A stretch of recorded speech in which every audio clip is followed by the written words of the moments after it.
Bonjour à tous et bienvenue dans cette nouvelle vidéo. On se retrouve comme d'habitude pour parler films, pour parler séries, pour parler sorties, au cinéma comme sur les plateformes de streaming, mais ça, vous le savez, bien évidemment. Et ce n'est pas pour parler d'un film ou d'une série en particulier qu'on se retrouve, non, c'est pour faire un bilan d'énormément de films et de séries que j'ai vus dans mon coin et dont je ne vous ai tout simplement pas parler. Ça fait très longtemps qu'on n'a pas fait ce type de vidéo sur la chaîne, normalement je vous en fais tous les 2-3 mois, histoire que les films ne s'accumulent pas trop, mais j'ai pas du tout eu le temps ces dernières semaines. Ça fait 4 mois qu'on n'a pas fait le bilan des choses que je vous cache, et il est temps qu'on fasse tout ça ensemble. En fait il y en a tellement que je peux pas vous faire ça en une seule vidéo, où il faudrait vraiment que je revienne beaucoup trop rapidement sur les films et que je prenne pas le temps d'en parler. Il y en a certains dont j'ai vraiment envie de parler avec vous et de développer un petit peu mon propos, même si c'est pas sur 20 minutes. Donc j'ai décidé de diviser cette vidéo en deux parties. Vous regardez actuellement la première partie. On va donc revenir sur les sorties cinéma et les sorties plateformes que j'ai vues en janvier et en février. 8 films que je vous ai cachés, c'est notre programme du jour. Je vous laisse avec le générique. Pensez à vous hydrater. Nous, on se retrouve juste après.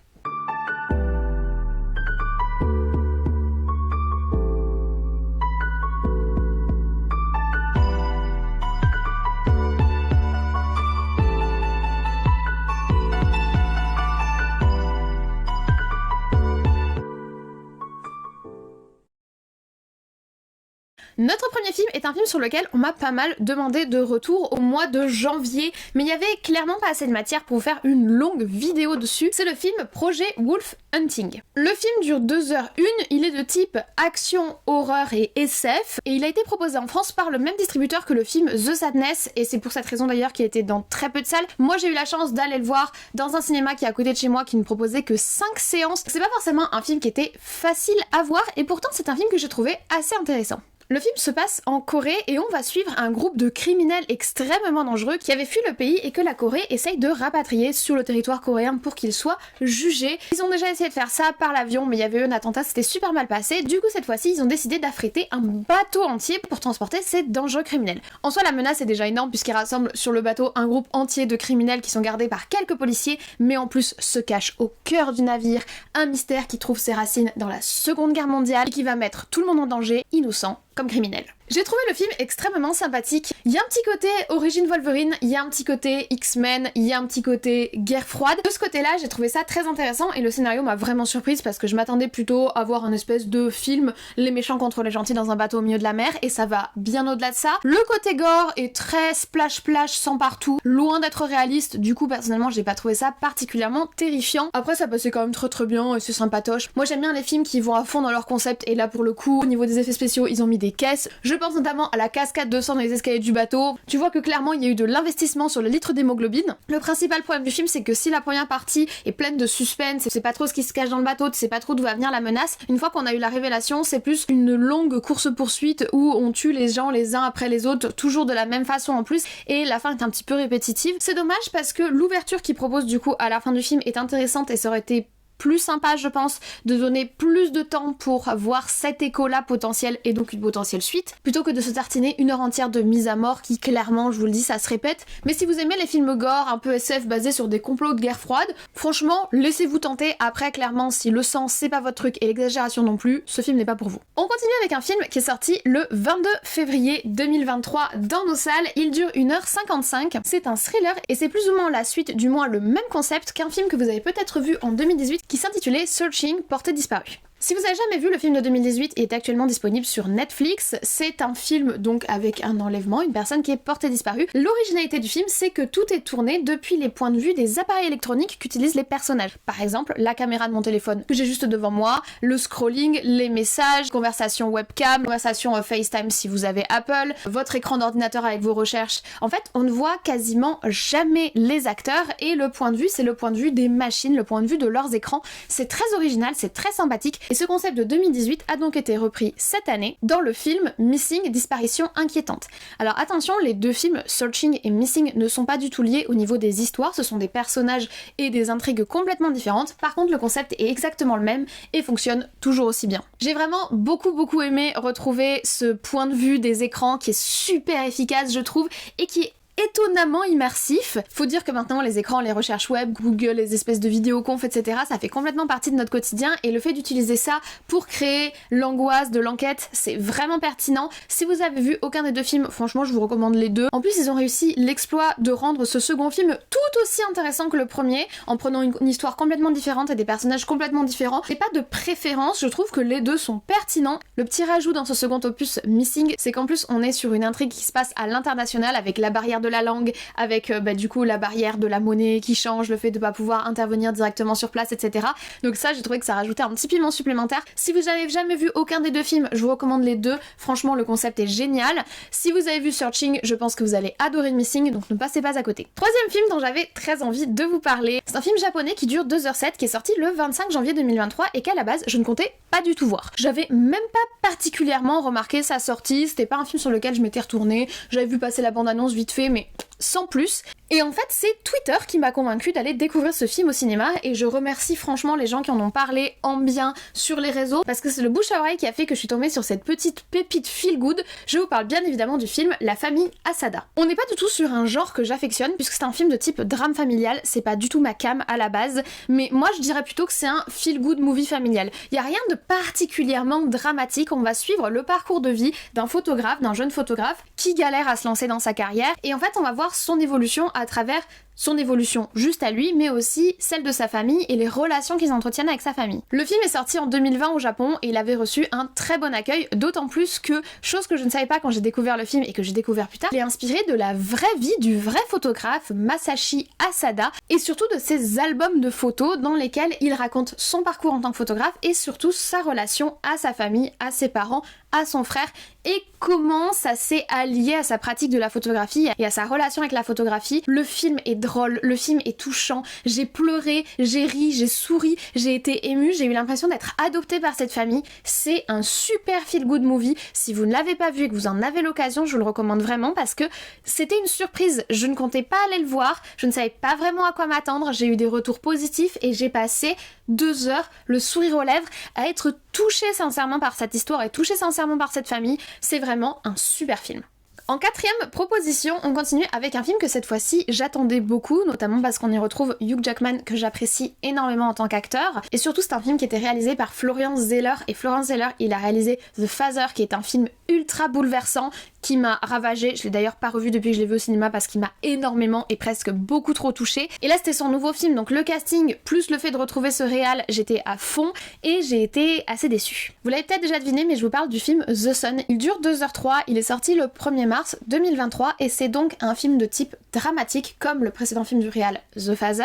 Et toujours comme le précédent film, il est adapté d'une pièce de théâtre à succès qui portait le même nom. Cette fois-ci, on ne suit pas la relation entre un adulte et son père très âgé qui perd la mémoire comme dans la précédente œuvre. Cette fois-ci, ça va être la relation avec un père et son très jeune fils, Nicolas, qui a 17 ans et qui est malade de vivre. Il est dépressif si l'on peut dire, il est en rupture avec lui-même, en rupture avec sa famille, en rupture avec le monde qui l'entoure et on va donc voir comment la famille essaye de s'accommoder avec cette situation, comment le père va vivre cette situation, comment le fils va vivre cette situation. En plus c'est une famille recomposée donc on va voir également la relation qu'il va tisser vis-à-vis de sa belle-mère, la relation qu'il a avec sa mère. Bref, on est sur une thématique de drame familial assez lourd, on va notamment parler de suicide pour les gens que ça gêne, je vous préviens d'avance. Et je sais pas, j'ai pas réussi à rentrer réellement en résonance avec le film et avec l'histoire. En soi, c'est très touchant les thématiques qui sont abordées, c'est même très lourd. Ce que les personnages traversent, c'est pas facile à vivre, mais je sais pas si c'est l'acting, si c'est le choix des personnages, si c'est le rythme, mais en tout cas, il y a quelque chose qui ne m'a pas permis de réellement entrer en résonance avec l'histoire. Il y a des points positifs quand même. Déjà, le fait que ce soit une pièce de théâtre à la base, ça ne se ressent pas du tout. Personnellement, j'aime pas du tout le côté figé qu'ont parfois les adaptations de pièces de théâtre à l'écran, puisqu'on garde le côté mono-décor par exemple. Là, ça se ressent pas du tout, c'est vraiment dynamique au niveau des décors, les différents appartements, etc., les angles de caméra, enfin franchement de ce côté-là, c'est très bien. Au niveau du jeu d'acteur, je saurais pas vous dire si c'est ça qui m'a vraiment gênée parce que je trouve que les acteurs sont sincèrement investis dans leur personnage. Et dit comme notamment à Vanessa Kirby qui incarne la nouvelle femme de Hugh Jackman dans le film et que j'ai trouvé vraiment très intéressant dans son jeu d'acteur avec beaucoup de finesse, mais je sais pas, j'ai pas réussi à rentrer en résonance avec le film.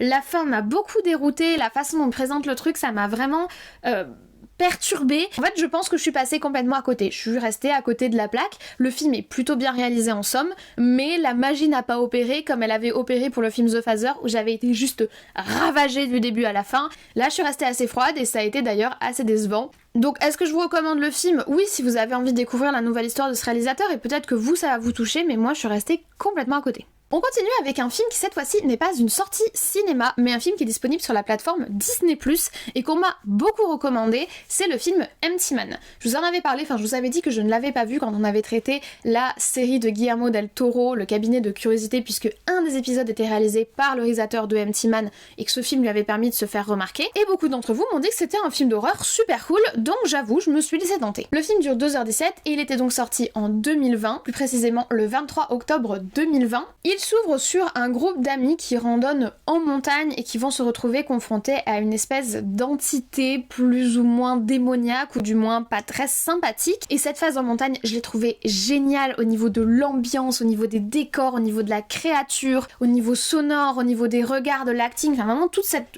petite première partie dans les montagnes, elle est géniale. Mais ensuite, le film part complètement ailleurs. On va retrouver notre personnage bien plus tard, bien après ces événements, il a retrouvé sa vie et il va se retrouver en contact avec une espèce de secte. Il y a plusieurs scènes qui sont absolument fascinantes, notamment la scène au bord du lac à l'espèce de camp de vacances là qui est fascinante. Enfin, au niveau filmique, il y a plein de moments qui sont super beaux et vraiment il y a un côté malsain, fascination malsaine qui émane du film, et en soi au niveau des ambiances, j'ai été happée. Le problème c'est qu'au niveau scénaristique, j'ai l'impression que toutes les différentes ambiances et tous les différents éléments se puzzle pas vraiment, et quand le film s'est terminé, je savais pas vraiment ce que j'avais vu.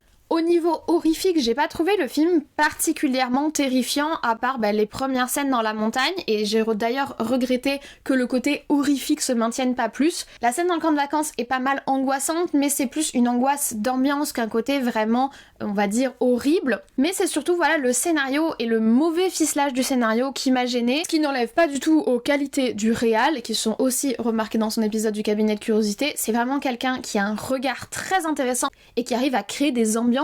Et encore aujourd'hui, même si j'ai pas forcément apprécié l'histoire qui m'était racontée, j'ai vraiment des images et des flashs de ce film Empty Man qui me reviennent, donc de ce côté-là c'est un super point, mais scénaristiquement, voilà, j'ai été un peu perdue. Pour notre 6e film, on retrouve les sorties cinéma, et je vais vous parler d'un film que je pensais adorer.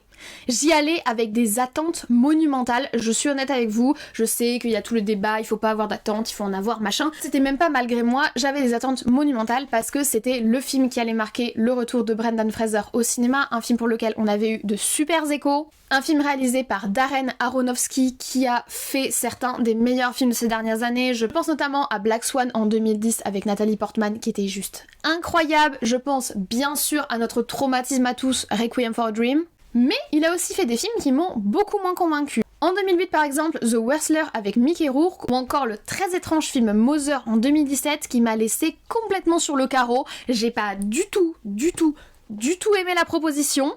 Donc c'est un réal qui tout double. Il fait des trucs génialissimes, mais des fois, personnellement, ça me parle pas du tout. Et là, cette année, il est donc revenu avec Brendan Fraser à l'affiche, un film distribué par le fameux Studio 24 dont on parle souvent sur la chaîne, et une adaptation d'une pièce de théâtre qui avait déjà énormément fait parler d'elle. Je parle bien évidemment du film The Whale. Le film est donc sorti le 1er mars 2023 et dure 1h57, nous raconte la vie, le quotidien, les souffrances d'un prof atteint d'obésité morbide qui ne peut plus sortir de chez lui et qui essaye en fait de se faire du mal à travers sa relation avec la nourriture.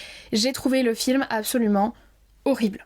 Très bien réalisé, visuellement très beau, mais extrêmement malaisant. J'ai eu beaucoup de mal à rester dans la salle, je suis honnête avec vous. La façon dont est abordée cette espèce de suicide en direct à travers la nourriture, la façon dont est filmé le corps, la façon dont nous est montré le personnage, la souffrance qui transmet, c'était très lourd émotionnellement. En plus, la thématique des troubles alimentaires, c'est une thématique qui peut être difficile, qui est notamment difficile pour moi, et j'ai eu vraiment du mal à regarder le film en entier. J'ai conscience que le film est extrêmement bien réalisé, extrêmement bien joué, je n'enlève rien à personne dans l'histoire. Franchement, la réal est superbe, il y a des scènes qui sont magnifiques, l'usage des lumières, l'usage du huis clos, la façon hyper organique dont est filmée la nourriture, la bouche, le corps, c'est extrêmement désagréable, mais je pense que l'objectif est de rendre ça désagréable à percevoir, si vous voulez, parce qu'on s'identifie au personnage. Brendan Fraser est excellent, Hong Cho est également excellente, mais voilà, moi, j'ai passé un moment vraiment douloureux devant ce film. Je ne le reverrai pas, je ne veux pas le revoir. J'avais même pas très envie de vous en parler, à vrai dire, parce que franchement, ça m'a mis très mal à l'aise. On retrouve en fait ce qu'on a pu traiter dans les films comme Black Swan sur la schizophrénie, ce qu'on a pu retrouver dans Requiem for a Dream par rapport à la relation à la drogue et à l'addiction. Darren Aronofsky, il a vraiment un cinéma qui vient te faire du mal, et là, il a appuyé sur un point qui est trop douloureux pour moi, je pense, et je préfère m'abstenir. Maintenant, le film est très bien réalisé, il y a une métaphore filée autour de la baleine blanche qui est un peu lourde mais qui est très pertinente, etc. C'était pas du tout pour moi, et je pense avec le recul que j'aurais préféré ne pas être allée le voir. Voilà. Pour notre 7e film, on refait un petit retour vers les plateformes de streaming, puisque j'ai découvert tardivement le film The King sur Netflix. Le film est sorti le 1er novembre 2019, il y est disponible depuis, il dure 2h20, donc c'est quand même un assez long film, et c'est un drame historique autour d'Henri V, le roi d'Angleterre. On va en fait y suivre Henri V avant qu'il ne devienne roi, donc Hal, le jeune prince héritier tourmenté par sa fonction, incarné par ailleurs par Timothée Chalamet que je trouve plutôt bien casté, qui va devoir succéder malgré lui à son père qu'il déteste dans un royaume extrêmement divisé par des tensions internes et également menacé par la pression de la France voisine, avec qui l'Angleterre se dispute des terres depuis des années maintenant. Et on va suivre à la fois du coup la succession de ce jeune prince et les batailles qu'il va aller mener contre les ennemis que son père s'était fait, que ce soit les ennemis intérieurs au royaume ou les ennemis extérieurs, c'est-à-dire la France, avec un prince et une princesse de France joués par Robert Pattinson et Lily Rose Depp, un duo assez curieux. Alors en soi, Lily Rose Depp étant francophone, puisque c'est la fille de Vanessa Paradis qui est française, ça passe très bien. La francophonie de Robert Pattinson est à déterminer, clairement, parce que j'ai vu le film en VO et Robert Pattinson qui nous parle français. Alors il fait l'effort de parler français, mais alors l'accent ça va pas du tout. Tu incarnes un roi de France, mon chat, fais un effort. Au moins ils font l'effort de les faire parler français dans la version originale. Mais c'est toujours décevant, on a déjà parlé 15 000 fois sur la chaîne quand ils castent des acteurs pour incarner une nationalité et que c'est pas la bonne. Voilà, c'est toujours très frustrant de ce côté-là. Ça s'entend quoi, ça se voit. Mais au-delà de ça, j'ai trouvé le film plutôt très sympathique. Je me suis pas du tout ennuyée durant les 2h20. Historiquement, je saurais pas vous dire s'il est très respectueux. En soi, oui, il y a eu des conflits à cette période, etc. Mais là, on parle d'un petit côté complot, machin, qui n'est historiquement pas confirmé. En soi, il y a des choses qui sont historiquement intéressantes, notamment la façon dont ils nous montrent les combats. Ils n'ont rien d'héroïque, avec la lourdeur des armures et l'impossibilité de se mouvoir. Ils sont plus crasseux et malaisés qu'autre chose, les mecs, dans leurs armures. Donc de ce côté-là, j'ai trouvé ça intéressant. Donc au niveau costume, décor, c'est plutôt intéressant. Mais c'est vrai qu'au niveau contexte historique, et notamment contexte géopolitique, c'est un peu moins ça. Mais sinon, j'ai quand même passé un bon moment. Timothée Chalamet incarne bien le jeune prince, loin d'être idéalisé ou idéalisable. On n'est pas sur le soldat musculeux, etc. On est plus sur quelqu'un qui est retors et qui a passé par l'intellect et la manipulation. Mais c'est intéressant, la façon dont il présente la cour d'Angleterre est intéressante aussi. En soi, le film fait pas vraiment avancer le schmilblick, mais si vous avez envie de vous passer une petite soirée film historique, il peut clairement faire le taf. Et dernier rattrapage dont on va parler aujourd'hui, donc notre 8e et dernier film, c'est une énorme déception de cette année, mais alors une énorme déception. Si vous avez vu en février ma vidéo sur The Fabelmans et si vous avez également vu ma vidéo sur Babylone en début d'année, vous savez que cette année j'avais une grosse attente sur 3 films, les 2 que je viens de citer et celui dont on va parler, Empire of Light. Pourquoi ? Parce que ces 3 films abordaient la thématique du cinéma et de l'amour du cinéma à travers 3 regards différents. L'un très échevelé et très passionné à travers Babylone, l'autre sous la forme d'un récit initiatique à travers The Fabelmans, et Empire of Light à travers la relation du spectateur avec son petit cinéma de quartier, du moins c'est ce qui nous était promis dans la bande-annonce. Au final, le 1er mars 2023, lorsque je suis allée découvrir les 1h59 du film Empire of Light, et ben j'ai pris une grosse douche froide. En soi, les augures étaient plutôt bonnes à la base, hein. Il y avait donc la thématique du cinéma qui personnellement me touche forcément en tant que fan du 7e art. Le film était réalisé par Sam Mendes, dont j'aime beaucoup le cinéma, c'est lui qui est derrière le film 1917 que j'avais adoré. Il a également travaillé sur les films James Bond, Skyfall et Spectre que j'ai plutôt apprécié, ainsi que sur le film American Beauty qui est sorti en 1999. Donc j'aime son cinéma habituellement et j'aime la thématique qu'il voulait nous proposer ici. Et pourtant, j'ai passé vraiment un très mauvais moment devant ce film. Nous sommes en 1980 en Angleterre, on va suivre Hilary, une jeune quarantenaire qui semble être un peu dépressive, enfin pas être très à l'aise dans sa vie, et pas très épanouie, pas très heureuse, et qui a fait la rencontre d'un très jeune homme qui a 18 ans, qui s'appelle Stephen, qui n'a pas eu l'école qu'il avait demandé et qui a donc dû se trouver un petit boulot. Il se retrouve à travailler au guichet du cinéma où Hilary est également employée. Ils vont commencer à entretenir une romance assez passionnée, dirons-nous, qui va ravir Hilary et lui redonner foi en la vie, mais malheureusement les démons de Hilary vont finir par la rattraper et c'est toute l'histoire du film. Alors en soi, ne me faites pas dire ce que j'ai pas dit, il y a des trucs très positifs dans le film, la photographie est absolument magnifique. J'avais d'ailleurs soutenu ce film aux Oscars pour l'Oscar de la meilleure photographie, c'est pas ce film qui l'a obtenu, mais voilà, la photographie est sublime. La scène du feu d'artifice que vous pouvez voir dans la bande-annonce, mais toutes les scènes, la douceur avec laquelle le regard du réalisateur se pose sur les caméras, sur cette ambiance de petit cinéma vintage,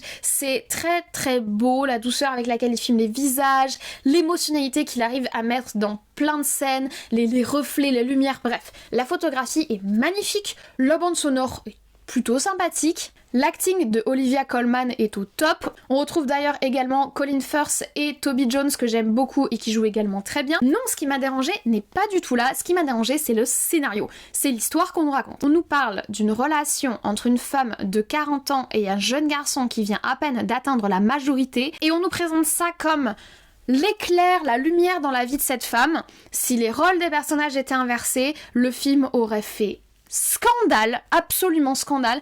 Un homme dépressif qui tombe amoureux d'une petite jeunette qui débarque à son boulot et la jeunette, ça y est, elle lui ramène la lumière dans son existence, c'est merveilleux. Il lui fait découvrir la sexualité, elle ramène le soleil dans son existence, mais finalement ses démons lui reviennent et il commence à mal agir vis-à-vis d'elle, etc. Si ça avait été dans ce sens-là, le film aurait vraiment très mal fait parler de lui. Et là, comme la situation est inversée et qu'on est dans une femme plus âgée et un homme plus jeune, est-ce que c'est moins gênant? Moi, ça m'a quand même mise très mal à l'aise. Alors le film à côté aborde du coup les thématiques de la maladie mentale, les pathologies psychiatriques, etc. Et c'est intéressant de mettre ça sur la table. Il aborde également, à travers le personnage de Stephen, qui est un jeune homme noir, le racisme à cette époque en Angleterre, et c'est intéressant également. Mais la relation entre les personnages, moi j'ai pas pu, ça me faisait, j'ai pas du tout apprécié. Je suis pas du tout entrée en empathie avec leur relation et le fonctionnement de leur relation et la toxicité de leur relation parce que c'est une relation extrêmement toxique. On a vraiment un jeune homme qui est très vulnérable, qui subit des discriminations, qui n'a pas eu l'école qu'il souhaitait, qui se retrouve à distance de ses amis et qui va débuter une relation charnelle et également émotionnel, mais on sait pas trop dans quel ordre ça fonctionne, avec une femme bien plus âgée que lui, qui va l'utiliser comme une sorte d'antidépresseur humain. Je n'aime pas du tout utiliser les termes problématiques, machin, tout ça, pour parler des films, c'est pas la question. La question c'est, ça m'a mis mal à l'aise. Très beaucoup mal à l'aise. La relation qui est le cœur de l'histoire du film m'a fait passer à côté de tout le reste, parce que j'étais juste pas bien de regarder ces personnages évoluer. Donc voilà pour Empire of Light. Je me permettrai du coup de pas forcément vous le recommander et ça m'attriste parce que habituellement j'aime le travail de Sam Mendes et qu'en soi il y a quand même des trucs très bien dans ce film, la photographie notamment qui est incroyable, mais également d'autres choses, la relation au cinéma, notamment du personnage de Toby Jones, je l'ai trouvé très cool, mais ça passe tellement à côté parce que le film n'arrive pas du tout à dissocier tout ça du truc qui m'a profondément gênée, que voilà, je me permettrai pas de vous le recommander, mais bien sûr si vous voulez le voir, vous êtes libre, vous êtes même libre de l'avoir apprécié. Donc voilà pour ce premier rattrapage des films que je vous ai cachés. Je suis désolée, on termine pas vraiment sur une très bonne note, mais ne vous inquiétez pas, c'était que la première partie et la seconde partie arrivent très vite parce qu'il serait temps que j'arrête d'accumuler des films cachés dans leur coin.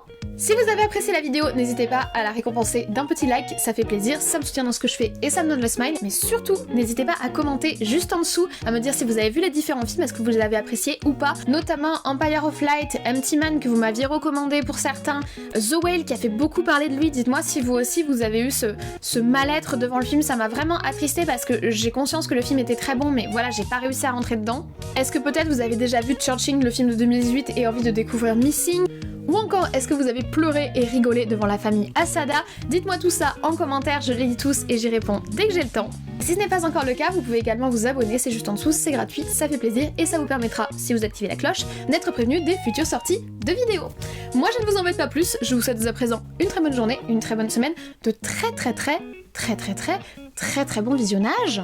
Peut-être un des films d'aujourd'hui si je vous ai motivé à les découvrir.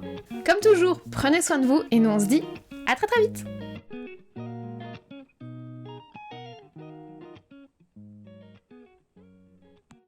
Ça c'est bon. Ça fait longtemps que je n'ai pas fait une petite vidéo bilan visionnage. On a enfin une semaine un peu plus chill. Je pense pas aller voir Fast and Furious 10 parce qu'il ne m'intéresse pas du tout. Ou alors si j'irai le voir ce serait d'ici quelques semaines parce que cette semaine j'ai pas du tout le temps avec le long week-end. Du coup je me suis dit que c'était le moment, la semaine, avant d'avoir plein de trucs d'autres à vous parler, pour enfin faire notre bilan sur les films que j'ai vus et dont je vous ai pas parlé sur la chaîne. En fait il y en a tellement que je vais devoir le faire en 2 fois. En fait, il y a 4 mois, ça fait 4 mois que je vous ai pas parlé de ce que j'ai vu. Plusieurs semaines où je suis allée vraiment beaucoup au cinéma parce que ça allait pas trop et que aller au cinéma ça me fait du bien. Du coup voilà. De toute façon je vous ai expliqué tout ça en introduction. Je sais pas pourquoi je vous dis ça ici. Allez, let's go. Hydratation. Hydratez-vous les enfants. Voilà, c'était la recommandation du jour. Il y en a un petit peu trop de reflets je trouve. On va donc revenir sur les sorties cinéma et les sorties plateforme. Hey! Bon, et ben... je me suis pas rendu compte quand j'ai juste fait par ordre chronologique, je me suis pas rendu compte que du coup j'allais vous parler d'énormément de films devant lesquels j'ai été mal à l'aise ou pas bien et que c'était pas forcément des expériences exceptionnelles. Cette première partie est un petit peu plus négative que la seconde partie, je regarde quel film il y a dans la seconde partie. Un petit peu plus... là c'est dans le dark side, la seconde partie ce sera un peu plus light side. Et ben, il en faut hein, des fois j'aime pas ce qui sort au cinéma, ou des fois je passe un mauvais moment, ou des fois juste ça me touche pas. Voilà, c'était le cas de pas mal des films dont on a parlé aujourd'hui. Je suis désolée. Non, j'en suis pas désolée, c'est comme ça, c'est la vie. J'espère que vous avez apprécié la vidéo, je vous embête pas plus. Je vais essayer de me speeder pour le montage, je vais aussi vous faire un petit short. Comme vous le savez, maintenant on fait des petits trailers sur la chaîne. Prenez soin de vous, regardez des films, allez au cinéma. Merci d'avoir regardé cette scène post générique. Ciao.